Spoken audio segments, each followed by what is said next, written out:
All right, so Touptek, they came up with their first telescope. So Touptek, they started with cameras, then they went with accessories like off-axis guiders, filter wheels, filters, and that kind of stuff. And now they have a telescope. This is the telescope called the Hope D60, and we'll have a look in this video. And it seems to me that Touptek came out like guns blazing with pretty much a banger of a scope, at least for my sample that I have here, which is kind of pre-production, even though it was released, I think, a week ago now. It was made available publicly. It's currently, I think, on a special price of $850 until November 15th, something like that, and then it will go a bit higher. I don't know what the final price is going to be, but basically it seems to me that Touptek was like looking at something like the SQA55, which, if you know the channel, I love that scope because it's super sharp.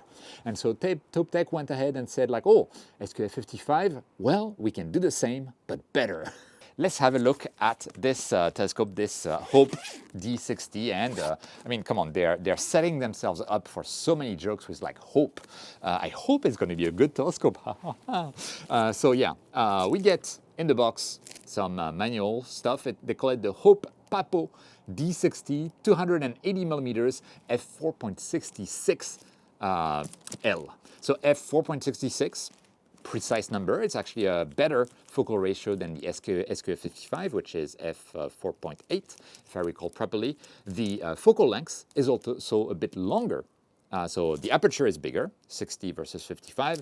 Focal length is 280 versus, I think it was 264 millimeters, something like that for the SQA55.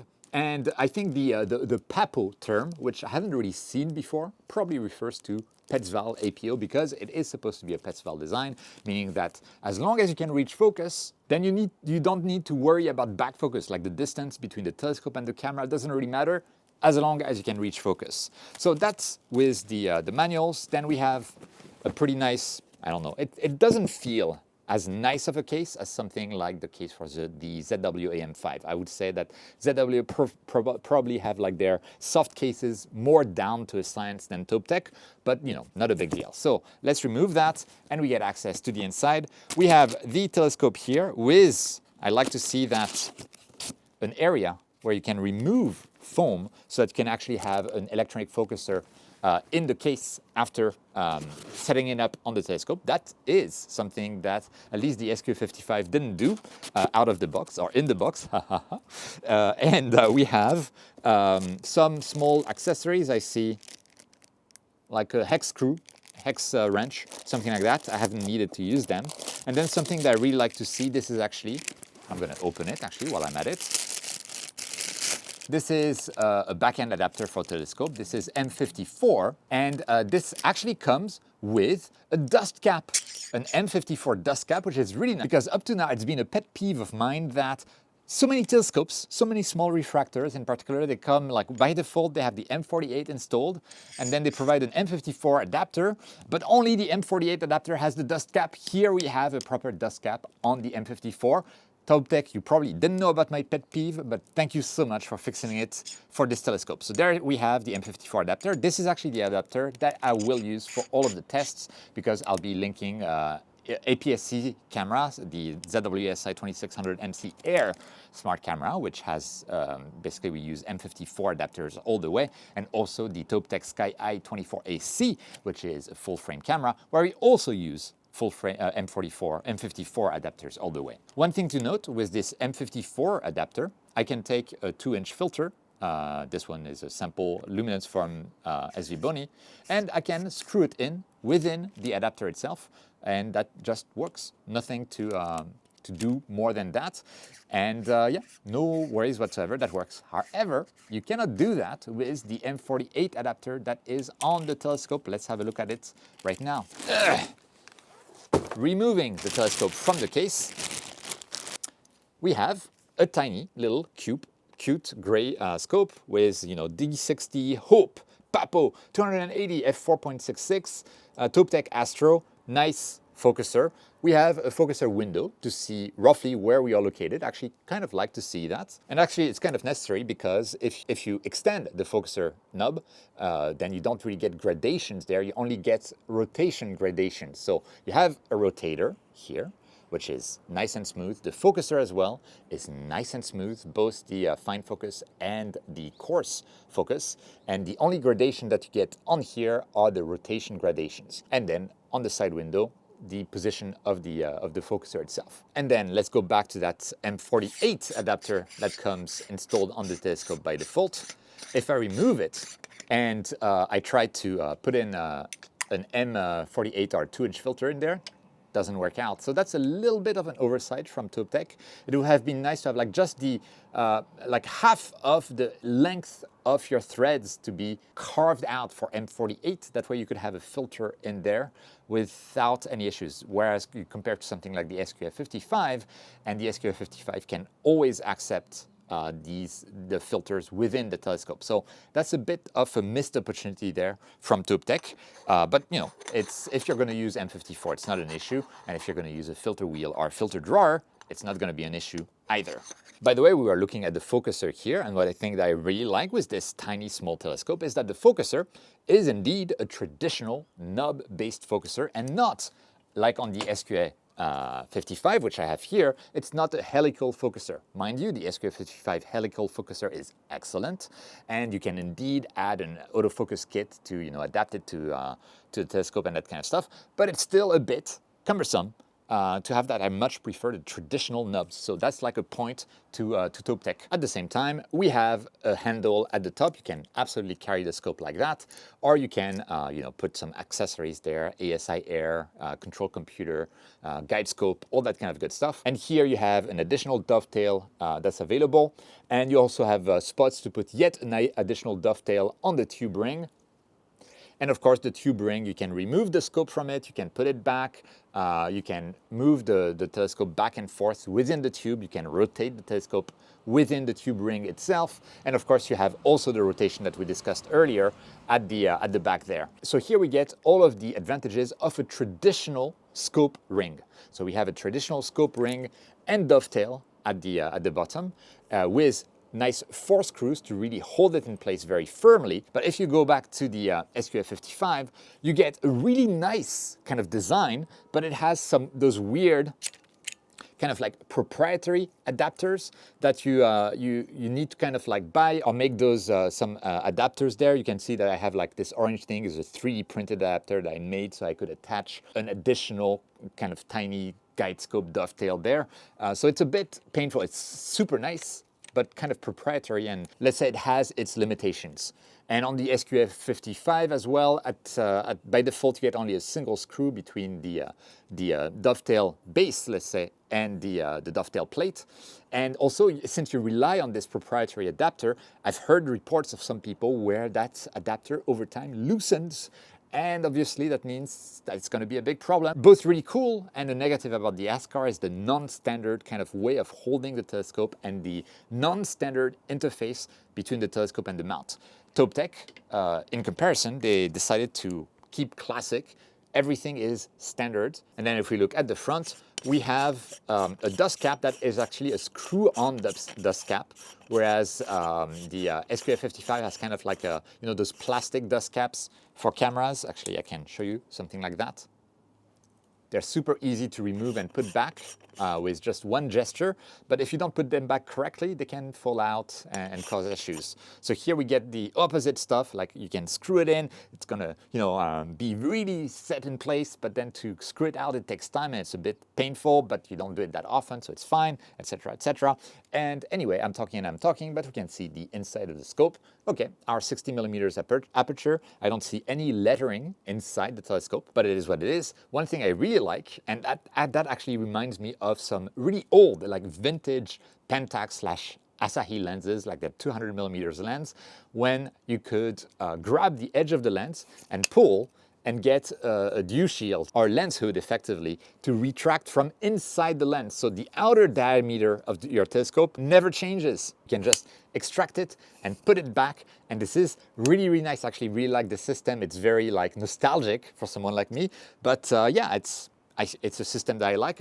There's no locking mechanism that I can see, but I haven't seen any reason why I would need one. Even with a flat panel on top, it didn't budge with it fully extended and pointing to the zenith. So I haven't had any problem with this lens hood. This is to compare with the SQA55, where you have a more traditional kind of like camera lens style lens hood that you can put back on the telescope like that, but it's a separate, although high quality piece. So the Hope D60, on paper, super sharp scope. It should rival the SQA55, even on a full frame sensor. So we'll see if that's really the case in the results. It is a more classical design with the standard focus knobs, the standard tube rings. It doesn't pretend to be a camera lens, and that's actually the reason why it's actually weighs quite a bit more than the SQA55. It weighs, I think, 3.5 kilograms with the rings and everything, compared to something like 2.5 or 2.8 kilograms for the SQA55. So it is, even though it is so small, it might be slightly less portable, I guess, than the SQA55. And I'm sorry, I keep comparing those two, but that's because they're very close. And also they're at the same range of price. The SQA55 is around $800 US. This thing currently, at least until November 15th, is $850. So I cannot help but compare them, because I would be very surprised if Touptek wasn't just looking at the SQA55, taking notes and making something that they thought would be better. Let me show you the actual setup on the mount with the imaging train at the back so that you can see how it looks and how I'm going to use it and what kind of tests we'll be doing. Okay, and here is the setup fully ready for imaging and for testing. And so I have here's like old Touptek with some ZW in the middle. So the Touptek telescope, Touptek off-axis guider with Touptek guide camera, Touptek filter drawer with an SV Bony luminance filter in there that actually causes some reflections on full frame, and I'll show you in the results. But just so you know, it's the fault of the filter, not of the equipment. And then we have the Touptek SkyEye 24AC, which is a 24 megapixels full frame color camera for this particular full frame test. I also did the exact same thing, but with just the ZW ASI 2600 MC Air smart camera that uses an APS-C size sensor with smaller pixels, so it's easier to see if there's any issues with the stars projected by the telescope in that case. So I'll be able to show the results from both of those imaging trains. For the Touptek version, because I don't have a smart camera, I'm using a Gaius S2 computer to control and power everything. Don't mind the base of it, like my 3D printed mount kind of has melted down, my own fault. So it's slanted like that. It gives my equipment character. But yeah, it works. And this is all mounted on the excellent ZW AM5N mount. And I've also, I don't have any focuser on the setup. I have attached a focuser to it. I've tried with the EAF, with the AAF from Touptek. It works fine. But I wanted to do focus manually just to estimate how difficult it is to get perfect focus with the focus knobs and the focus mechanism available here. And yeah, I've used a batten-off mask for that. This is the adjustable batten-off mask by Lucomatico. So that's what I use to actually get this good focus. And my feedback on the focuser itself, it seems very smooth, very easy to use, and very responsive. I can reverse directions. I didn't feel like there was any, if much. I didn't feel that there was much, if any, backlash really when changing direction with the fine focus knob. And it was very easy for me to do the final tiny small adjustment to get into best focus. Now, talking a bit about focus, there is one thing that I need to mention. As you see the telescope here, it's after a night of imaging, and it is therefore at the point of best focus. This is after I did the focus with the batten-off mask. And as you can tell, it's barely out. It's out by roughly 1.5 to 2 millimeters at most, right? Which means that with my 55 millimeters of back focus here, that's what I have. So I have the M54 adapter and then all of this Touptek stuff that I've mentioned for exactly 55 millimeters of back focus from the telescope. I'm very close to not being able to bring that equipment any closer to the lenses inside the scope, right? So that means that even though it's like a design whereby if you reach focus, you don't need to care about back focus. You do need to care about back focus in order to reach focus, because since we only have like at most 2 millimeters to play with, basically you wouldn't be able to focus with, like, at least on my sample, let's say, on my sample, I wouldn't be able to focus with 57, 58 millimeters of back focus. I probably would be at 57, but 58 would be difficult. When I used the ZWASI 2600 MC Air camera, where I didn't need any UV IR cut filter, and so I don't have any reduction of my optical back focus, let's say, thanks to the filter, I still was able to focus without any issue. And there's definitely enough space on both sides of the focus to do a proper autofocus routine. And so I know it should work without issue, including for autofocus, for both pure 55 millimeter back focus and also 56 millimeters back focus, like you have with when you use ZW monochrome cameras with ZW filter wheels and off-axis guider. Typically you're then at 56 millimeters, and then the filter itself like reduces that optical back focus distance to something like 55.3.4 millimeters, something like that. You'll have no problem with this equipment, but the tolerances there are tight. Do not expect that because it is a Petzval type design, at the same time, because I can bring the focus all the way to 31 millimeter or so in the window here, it means that it, at least for my sample, it's able to support a focus at infinity of around 27 millimeters to 57 millimeters. Maybe some other samples will be different. I was sent that as kind of a pre-production unit, so it might be different in the final unit. Anyway, you understand the restrictions, potential restrictions with back focus, and I think you understand as well what I've been using to do the telescope test. So now let's go inside and look first at what the spot diagram tells us we should expect with that telescope, as well as what field of view you'd be getting with different kind of sensors, and then of course look at the actual results that I got on some pretty rich star fields with both an APS-C size sensor and a full frame sensor that we have here. So let's go inside. And of course, before that, if you want to support the channel, because this is a lot of work, you can like the video. It really helps the channel out.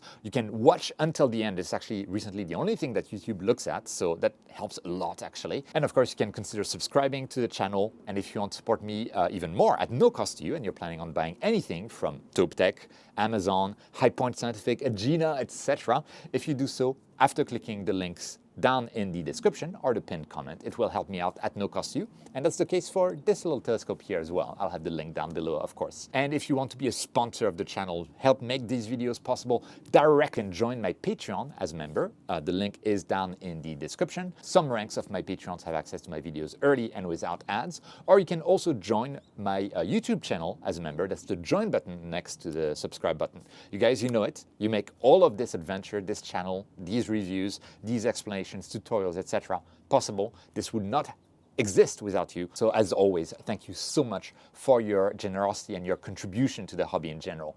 With that, let's get inside and let's have a look at those results. Okay, so I'm inside, I'm on the computer. Let's look a bit at the specifications, specifically the spot diagram that got me excited for the Hope D60. And here it is. And if you don't know what you're looking at, it's basically a simulation of how a point of light would look like once you have it on your sensor at perfect focus. And so because stars, ideally, they're kind of like point of lights because they're so far away from us, well, this also represents how a star should look like on your sensor at various distances from the center of the field of view.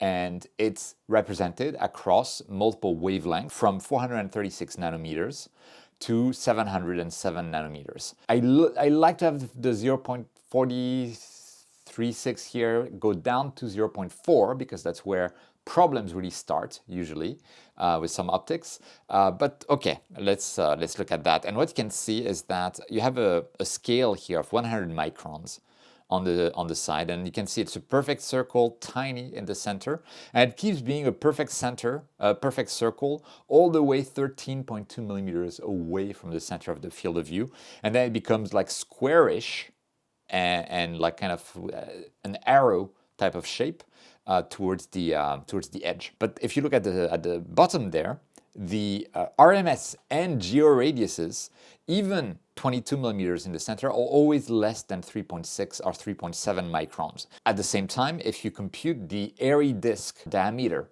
so basically the smallest area that the physics for the aperture allow the star to be on your sensor, of the smallest diameter, it's almost 1, like let's say 3.1 microns. So that means that effectively this Hope D60 on paper should be diffraction limited and should be like well within its like airy disk. It's like some insane quality.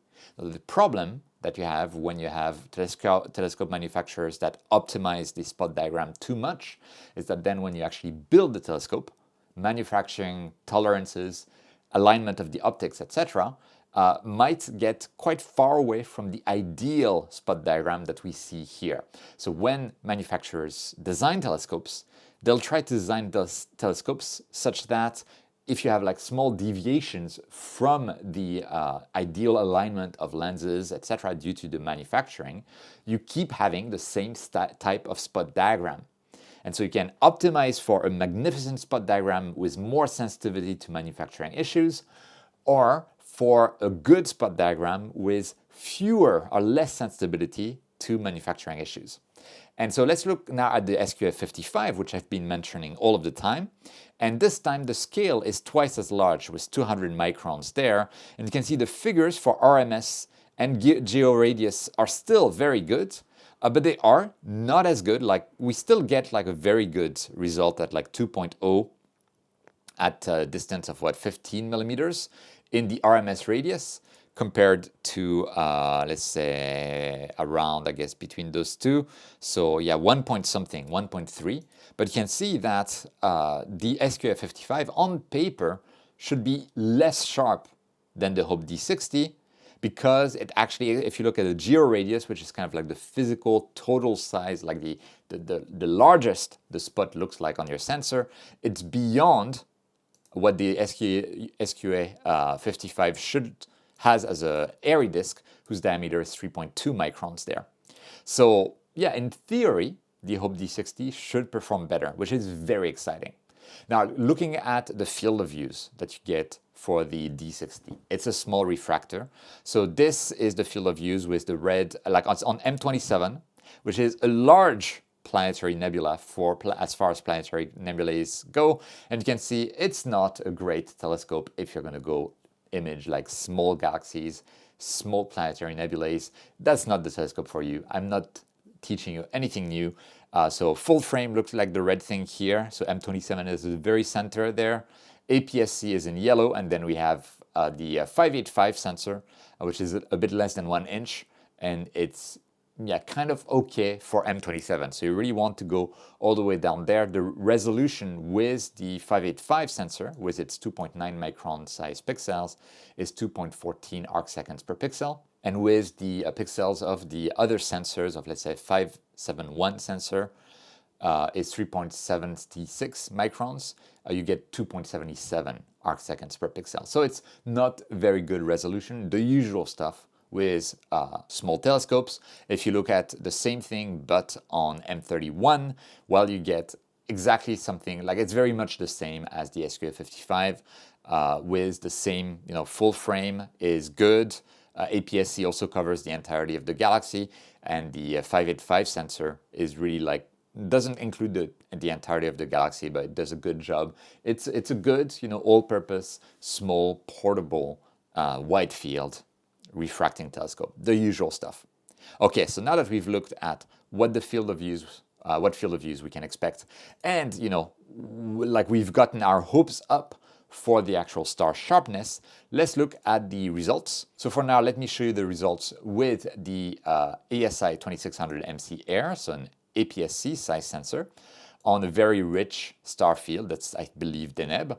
And if we zoom in at the center, I mean, those are beautiful stars and they're quite sharp. Like, as far as I can tell right now, it's really, really sharp, really, really pinpoint. This is exactly what I was like expecting based on the spot diagram. And the only thing is that the central star has kind of like a horn there going on in the like 10 o'clock direction, right? Something like that. So there's like some horns there, but otherwise this looks fine. Let's look in the corners. So in the top right corner, we do start to see some chromatic aberration slash the star shapes start to be slightly elongated there. And if I go through all of the corners like that, the story repeats. You get kind of a starburst pattern almost towards the center, but that's really when we're pixel peeping. It's still extremely well controlled. This corner looks better controlled at first glance, but then you look at this brighter star there and you can see the same behavior there. Still very, very good. So unless you're a very serious pixel peeper, this I think is perfectly acceptable. But we do see the same behavior in all of the corners. And this is not something that I would have predicted from the spot diagram. So there could be some tight manufacturing tolerances to achieve that very, very sharp spot diagram. Now let's look at what it looks like in full frame. So in full frame, I told you earlier, the filter adds a lot of reflection on the edges. So you get this crazy circle there around the edges of the sensor. Please ignore it. It is completely due to the filter. To prove it to you, I've taken a picture without the filter through some clouds, but you can see that we don't get that ring at all. But I need to have a luminance filter, and that was in a filter drawer. So yeah, we get this effect, but please don't worry about it. Also, for now, the sensor does have quite a few hot pixels because there's no calibration whatsoever. So when you see something that's like very blue, like those things here, or very red, like those things here, you should completely ignore those. They're not real stars. The fact that we can get confused between real stars and actual hot pixels is actually a good sign. But let's look at it. And the star at the center of the field of view again has a bit of an artifact there, horns this time on the 9 o'clock direction. I might not have had the exact same rotation between the images, but again at the center of the frame, just like with APS-C, we're looking at some nice stars. Let's go to the very edge of the frame, of the full frame sensor, and the oblongness of the stars is repeated here. The slight, how would I say, like starburst pattern, I don't see it in this case with the full frame sensor, but it does have larger pixels. So maybe the larger pixels don't allow us to see that. And this thing here is just a reflection. So please completely ignore it. Then we can go to the other corner. It's the same story. With those larger pixels, I don't see anything really wrong with all of those stars at the very corners of full frame. I think that overall it's very well controlled. In this corner, we start to see a little bit on this brightest star, this like starburst pattern that we saw in APS-C, but it's still as well very well controlled as far as I can tell. But yeah, we see it there as well and there as well.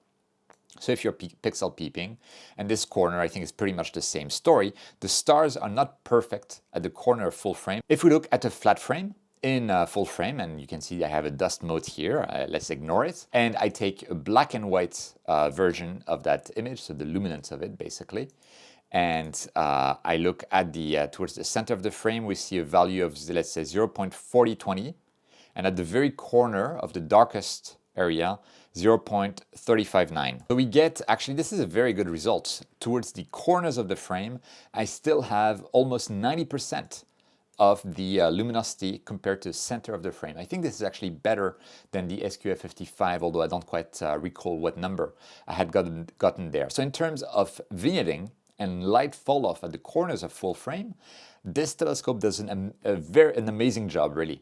And as you can see, I think like at the borders of APS-C would be around here, there's barely any fall off, like whatsoever there. So that's actually pretty impressive in terms of the flatness of the illumination of the field. So really, really appreciated there, together with stars that are overall well behaved. That said, I wanted to see, okay, how much of a difference do I see between an exposure that was taken with the SQA55 on the left and then with the D60 on the right for the same amount of time for each. It's just 1/60-second exposure for each. Unfortunately, this one is on the Pleiades, this one is on Deneb, so they're not quite the same thing, but we can still have a look at the stars in the corner and the center. So if we compare both, actually I'm going to make sure we have the same level of zoom between the two. if we compare both, at the center of the field of view, if we look at very small stars, it does look like the Hope D60 is performing remarkably well. If I go at the corner of APS-C with both telescopes there, now we can see this is with the same camera. Just to be clear, we're looking at an image with the same camera, and here it's something that seeing conditions and richness of star fields will not really affect. It's the star shapes. We can see that the sharpness in the corner and the star shapes in the corner of the SQA55 is definitely better than the Hope 60D. The Hope 60D has this certain oblongness, and kind of like the star is like I'm taking a paintbrush and I'm kind of like extending the star there. And so technically, if you're a pixel peeper, the SQA55 looks to perform better than the Hope 60D, at least in terms of star shapes. And we can see the same pattern really in all of the corners between the SQA55 on the left and the Hope D60 on the right. And again, let's go to the bottom left corner.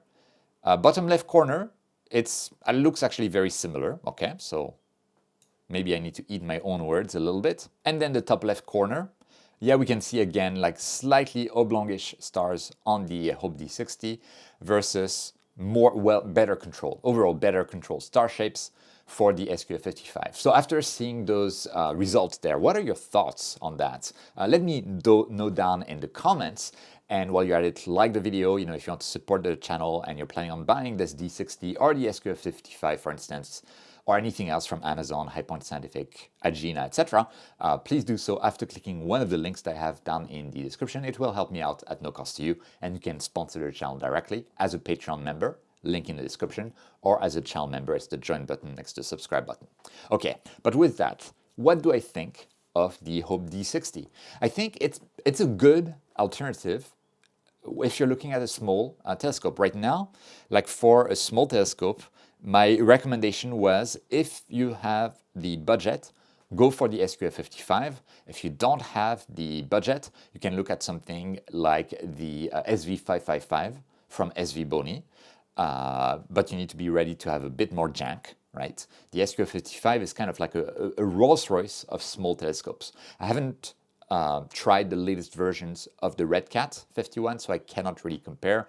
But when I compared the old Red Cat version 1.5, something like that, compared to the SQA55, the SQA55 was superior in almost every respect. Now, if I look at something like the SQA55 to the Hope D60, especially at its launch price, where the Hope D60 is $50 more expensive than the SQA55, then I would say it's a difficult choice. The SQA is lighter, but it comes with those helical focusers. It comes with those proprietary kind of like fake dovetail adapters.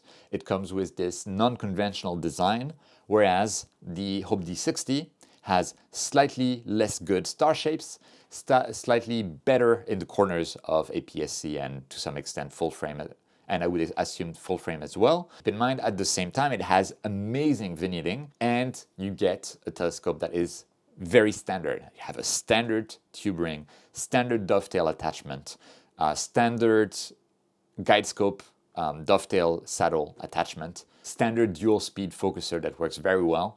So it's a very standard telescope.